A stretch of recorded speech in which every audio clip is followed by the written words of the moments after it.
نحمده ونصلي على رسوله الكريم اعوذ باللہ من الشیطان الرجیم بسم اللہ الرحمن الرحیم والصلاة والسلام علیک یا سیدی یا رسول اللہ وعلی آلک واصحابک واہل بیتک یا سیدی یا نور اللہ۔ محترم حاضرین، اللہ تعالیٰ نے قرآن مجید فرقان حمید میں ارشاد فرمایا، یا ایہا الذین آمنوا ان جاءکم فاسق بنبأ فتبینوا ان تصیبوا قوما بجہالۃ فتصبحوا علی ما فعلتم نادمین۔ اے ایمان والو، اگر تمہارے پاس کوئی شخص فاسق کوئی خبر لے کر آئے تو تم اس بات کی، اس خبر کی تحقیق کر لیا کرو۔ فَتُصْبِحُوا عَلَى مَا فَعَلْتُمْ نَادِمِينَ، اور فرمایا اس کے ساتھ تم بعد میں آنے والی مصیبت سے بچ جاؤ گے اور تمہیں بعد میں اپنے کیے پر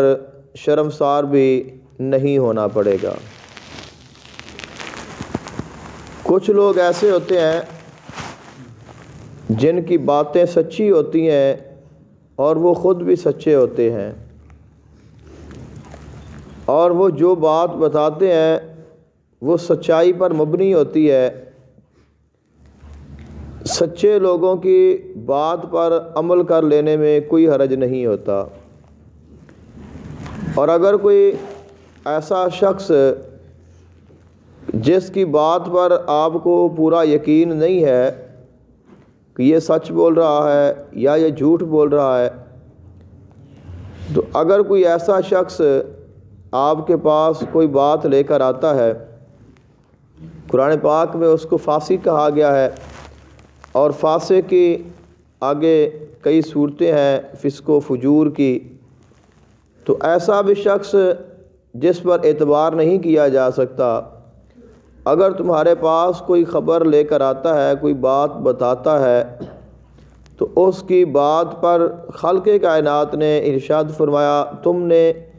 تب تک یقین نہیں کرنا جب تک تم اس بات کی تصدیق نہ کر لو۔ تو اگر تم تصدیق کر کے اگر وہ بات سچی ہوئی تو اس پر یقین کر لینا، اگر جھوٹی ہوئی تو اس کو ترک کر دینا، تو اس کے ساتھ تمہیں دو فائدے ہوں گے۔ ایک تو یہ ہوگا کہ جلد بازی میں کیے فیصلے پر تمہیں کسی مصیبت میں مبتلا نہیں ہونا پڑے گا، اور دوسرا فائدہ یہ ہوگا کہ تمہیں اپنے کیے پر شرمسار نہیں ہونا پڑے گا، شرمساری سے بھی بچ جاؤ گے، آنے والی مصیبت سے بھی بچ جاؤ گے، اور اگر بغیر سوچے سمجھے جو سنا یا جو سامنے آیا اس پر عمل کر لیا تو پھر بعد میں تم مصیبت میں مبتلا ہو سکتے ہو۔ حضور آقا دو عالم صلی اللہ علیہ وآلہ وسلم کا فرمان ذیشان ہے، حضرت ابو ذر رضی اللہ تعالی عنہ روایت فرماتے ہیں، رسول اللہ صلی اللہ علیہ وآلہ وسلم نے ارشاد فرمایا، ثلاثۃ، تین ایسے شخص ہیں، یوم القیامت ولا ینظر الیہم ولا یزکیہم ولہم عذاب علیم۔ قیامت کے دن اللہ تعالیٰ ان تین لوگوں کی طرف نہیں دیکھے گا، نہ ہی ان تین لوگوں سے اللہ تعالیٰ گفتگو فرمائے گا، اور نہ ہی ان تین لوگوں کو اللہ تعالیٰ پاک فرمائے گا، بلکہ ان کے لیے سخت اور دردناک عذاب ہوگا۔ حضور آقا دو عالم صلی اللہ علیہ وآلہ وسلم نے یہ تین مرتبہ ارشاد فرمایا۔